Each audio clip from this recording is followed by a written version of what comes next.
The rain arrived, not with a gentle pitter-patter, but with the sharp, insistent sting of a long-held ache, finally breaking free. It was a late summer storm, sweeping through the quiet Ohio suburban street, mirroring the turmoil in Jason Hale's own private world. He opened his front door, expecting the familiar hush of an empty house, the quiet echo of his solitude. Instead, she was there, Clara Bennett, utterly drenched, a delicate tremor running through her frame, her eyes fixed on him as if he were the last harbor in a tempest. It wasn't the rain-soaked fabric clinging to her curves that first caught his breath, nor the glistening drops caught in her lashes. It was the profound vulnerability in her gaze, a soft, spent quality that only appears when tears have long since dried, and the heart has nowhere left to flee.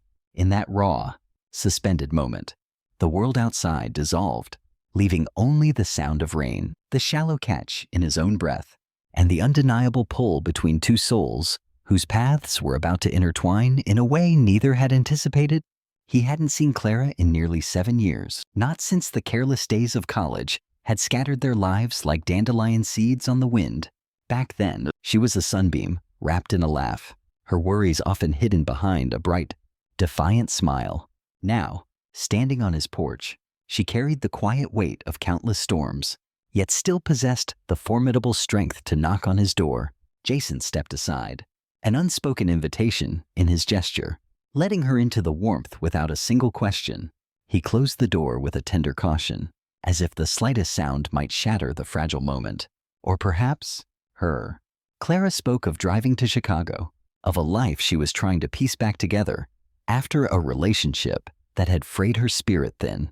The storm, she explained, had ambushed her, forcing her off the road. And as she realized, she was mere blocks from the house where she'd once found laughter during college breaks. A quiet whisper had urged her forward, a desperate plea to see if the world still held a corner where she felt safe. Jason listened, his presence a steady anchor. He noticed the slight tremble in her hands as she spoke, the subtle hitch in her voice when she tried to project a strength she didn't quite feel. He moved with a quiet purpose, brewing tea, then finding one of his old, worn college hoodies and gently guiding her into its soft embrace. The fabric, still carrying the faint scent of him, settled around her, a comforting warmth against the chill. He sat opposite her at the kitchen table, studying her with an intensity reserved for something profoundly cherished. Like a rediscovered painting, the hours unfurled with a languid grace, heavy with the weight of years and the unspoken truths that now hung between them. He remembered the small, intimate details, her adoration for thunderstorms, her quiet fear of disappointing others, the way her laughter would bubble up unexpectedly at her own jokes. Clara, in turn, recalled his steady, unwavering kindness, his uncanny ability to sense when someone was quietly struggling, and the way he'd etch short, poignant poems in the margins of his notebooks. Believing no one would ever see, life had pulled them apart, but the intervening years hadn't managed to erase the gentle familiarity that settled over them once more, like a beloved old blanket. As the storm deepened outside, its fury a counterpoint to the growing stillness within the house, Jason offered her the guest room, but Clara's smile, soft and almost shy, held a delicate mix of fragility and hopeful longing. Her gaze met his, lingering just a breath too long, before she reached up to brush a loose strand of hair from her cheek. In a voice barely above a whisper, laced with both apprehension and an undeniable yearning, she posed a question she would never have dared years ago. "Is your bed big enough for two?" Jason's breath hitched, not in surprise, but in a profound acknowledgement of the raw honesty in her voice, the brave leap of faith she was taking. He closed the small distance between them, not quite touching, but letting the quiet electricity of their proximity speak volumes. "Only if you're the one beside me," he murmured, his voice a low, steady current.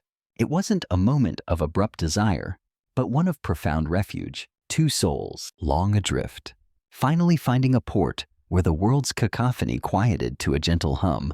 They didn't sleep as lovers that night, not in the way the world understands it. They shared the bed like two people who had weathered unforgiving storms, now seeking the fundamental solace of warmth, the undeniable comfort of another presence, the steady, rhythmic assurance of a shared heartbeat. Clara was the first to succumb, her tears drying on her cheeks as her breathing softened and evened. Jason lay awake for a long while, staring at the unseen ceiling, a quiet realization unfurling within him. He had never truly stopped caring for her. Not for a single year, not for a single moment. Morning arrived with sunlight, a gentle intrusion, slicing through the curtains and painting the room in a soft, golden glow. Clara woke slowly, a peace settling upon her features that hadn't been there the night before. She offered a quiet apology for her intrusion, for the tears, for the raw vulnerability she'd displayed. But Jason gently shook his head, his gaze steady and warm. "You never have to apologize for needing a place to breathe," he said, the sincerity in his voice a balm. He made breakfast, and they carried their plates to the back porch, watching the world outside dry from the storm, fresh and glistening. And there, amidst the quiet aftermath, Clara allowed herself to laugh, a light, genuine sound that resonated deep within Jason's chest, stirring an ache he hadn't felt in years, an ache of forgotten joy, of quiet longing. As the day unfolded, Clara confessed the pervasive feeling of being lost, of having shrunk herself, forgotten who she truly was. After years of conforming to someone else's expectations, Jason listened, truly listened, in the way only someone who deeply cares can. He offered no easy platitudes, no hollow promises. Instead, he painted a quiet portrait of the girl she used to be, the dreamer, the teller of tales, the one who found extraordinary beauty in the ordinary world. She blinked back tears, a sudden, sharp realization hitting her. No one had seen her like that in years. She stayed for 3 days of long, meandering conversations, of quiet recovery, of slowly uncovering pieces of herself she believed were irrevocably lost.